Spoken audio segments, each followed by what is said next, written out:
If you're stuck analyzing instead of deciding, you're slowing your team down.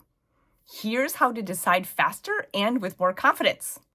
Have you ever reached the end of the day feeling mentally drained, not from doing too much, but from deciding too much? Decision fatigue is real. And when every choice feels heavy, it just slows down everything.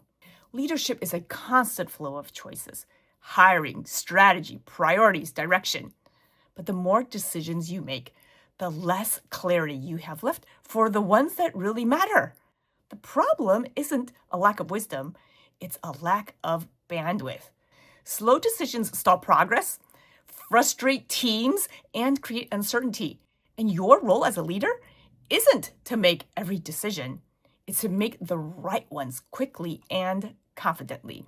So this is good news for those of you who are overthinkers, that not every decision deserves deep analysis. The first thing you can ask is this decision reversible or irreversible? If it's reversible, decide quickly and adjust later. And if it's irreversible, slow down, but set a deadline.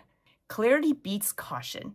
Most leaders overestimate the risk of making a wrong call, which is what slows them down, and underestimate the cost of waiting, which is why decisions need to be made faster.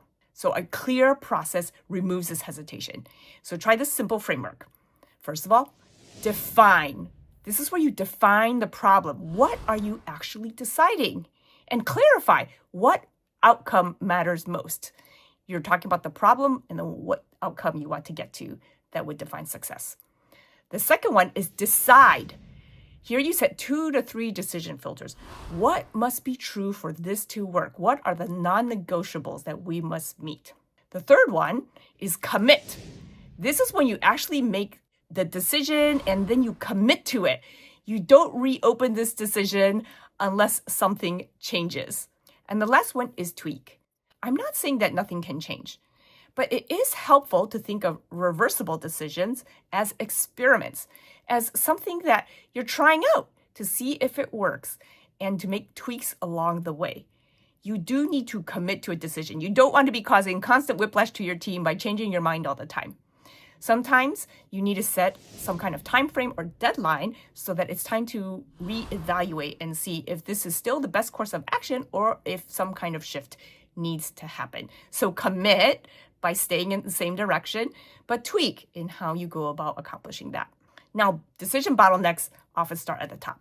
The clearer that you as a leader can provide on what the team can decide, the faster everybody moves. So what you do is you create riverbanks. These are boundaries of authority, what your team owns, what you weigh in on, and what you take care of, what stays with you. Delegating decisions isn't losing control. It's scaling leadership. You're giving them riverbanks to operate within, and that enables them to be able to move faster without you becoming a bottleneck. If you're working on simplifying decisions and cutting through the noise, I actually wrote a book called I'm Not Neat, but I'm Organized, and it's a practical guide on how to prioritize demands and streamline how you manage tasks, email, and time. So check out the link below.